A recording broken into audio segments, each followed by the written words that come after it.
Bonjour et bienvenue à notre formation. Ceci est une vidéo pour la playlist formation de l'Église baptiste de la Côte Basque. Et nous sommes donc en ce mois de juin en train de parler de servir, le service dans l'Église et la prière. La prière aussi comme une forme de service.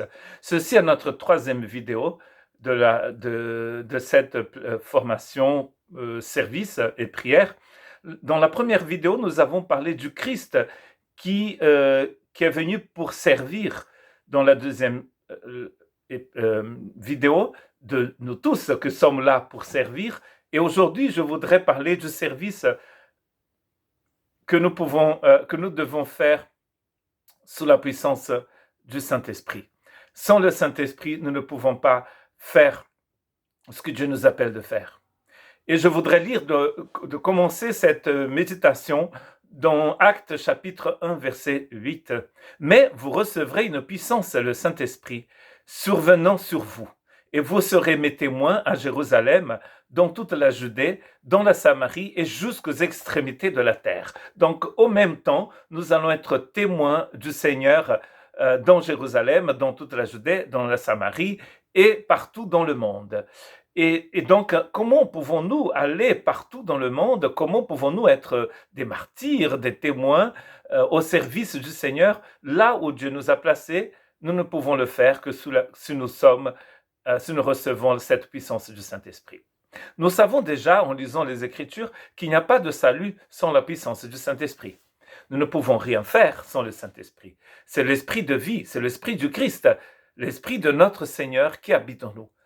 Et nous pouvons essayer de faire les choses par notre propre puissance, par la puissance de la chair, par la puissance humaine. Mais ça ne marche pas. D'ailleurs, les cadeaux que Dieu nous donne sont appelés aussi les dons du Saint-Esprit.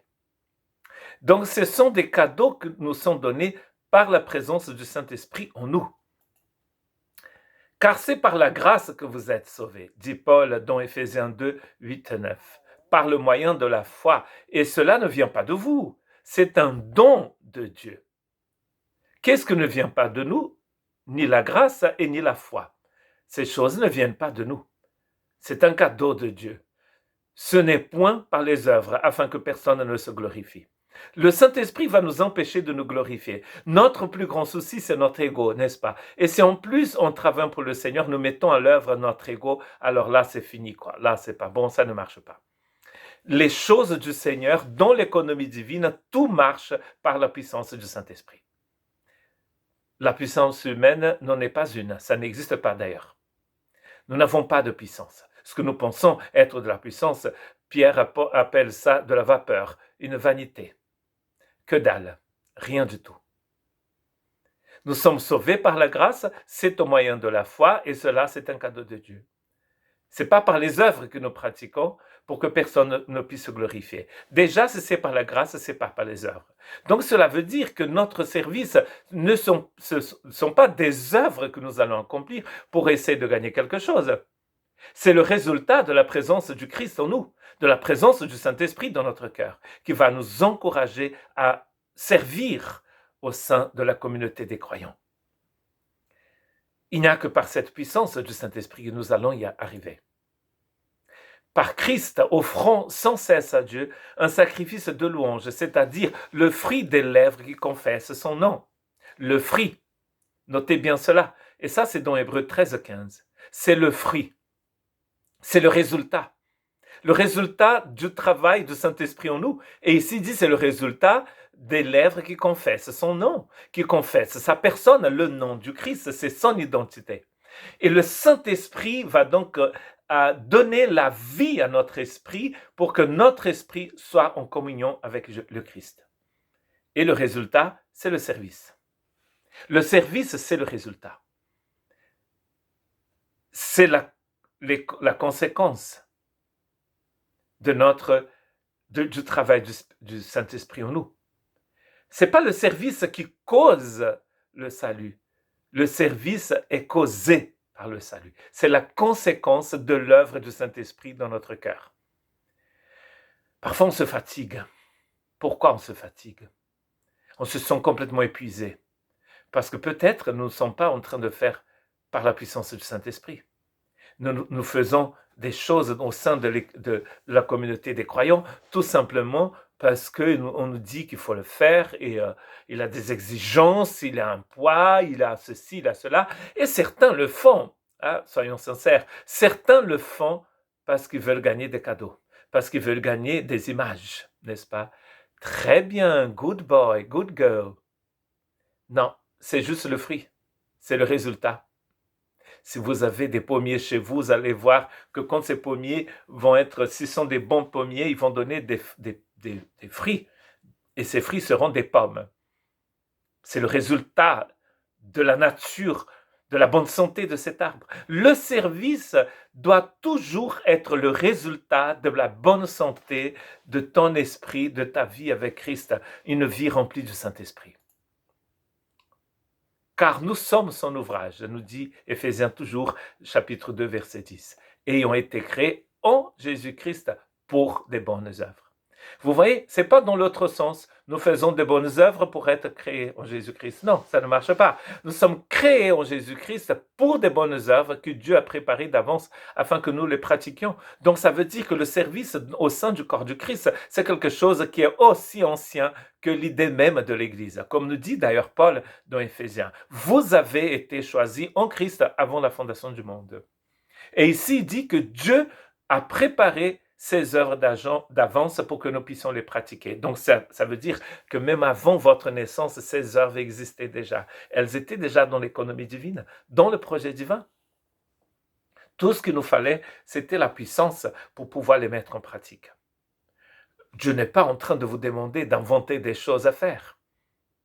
Il vous demande tout simplement de mettre en pratique ce qu'il a déjà préparé d'avance. Écrivez ça quelque part dans votre cœur. Ah, mais ça, je ne peux pas faire. Ah, mais non, mais bien sûr qu'on ne peut pas faire. Nous ne pouvons rien faire sans le Saint-Esprit. Oui, vous pouvez faire des gâteaux, vous pouvez marcher, vous pouvez faire un jardin chez vous, vous pouvez construire une maison, mais pratiquer les œuvres de l'Esprit sans l'Esprit, c'est impossible. Continuez à essayer, vous n'allez jamais réussir. Ça ne marche pas. Nous avons tous, en effet, été baptisés dans un seul esprit pour former un seul corps, soit juif, soit grec. Dieu n'a qu'un corps. Dieu n'a qu'une église. Juifs et grecs, tous réunis, c'est-à-dire juifs et les autres. Mais aussi esclaves, libres. Nous avons tous été abreuvés du même Saint-Esprit, peuple du Seigneur. C'est le même Saint-Esprit. Il n'y a qu'un seul esprit, donc il n'y a qu'une seule église. Dont la manifestation visible est celle de l'église locale. Dans l'église locale, vous voyez la manifestation de l'église du Christ, qui est universelle. Quoi qu'on dise, nous avons créé des dénominations, nous avons créé des systèmes, nous avons créé tout cela. Dieu a créé une église. Très beau ça. Hein? Dieu a créé une église. Or, notre espérance ne trompe point, parce que l'agapé de Dieu, l'amour de Dieu a été répandu dans nos cœurs par le Saint-Esprit qui nous a été donné. Par le Saint-Esprit qui nous a été donné. C'est le Saint-Esprit qui a déversé dans notre cœur l'amour de Dieu. Et c'est cet amour qui va nous encourager à marcher dans le service. Comment pouvons-nous aimer les uns les autres? Comment pouvons-nous être serviteurs les uns des autres? Venir là pour servir, vous imaginez? Vous n'êtes pas là pour recevoir d'abord, vous êtes là pour donner. Quand vous donnez, vous recevez. Plus vous donnez, plus il a de la place en vous. N'est-ce pas? Vous imaginez un silo, quelque part où on garde des graines, et plus vous enlevez les graines par le bas, plus il a de la place en haut pour être rempli. Soyons tous remplis du Saint-Esprit, c'est un ordre, soyez remplis du Saint-Esprit, c'est un ordre. Ensuite, vous allez voir comme ça va marcher beaucoup plus facilement. Vous allez vous réveiller avec un amour dans votre cœur pour votre frère, pour votre sœur, pour les gens. Vous allez avoir cet amour, ce désir.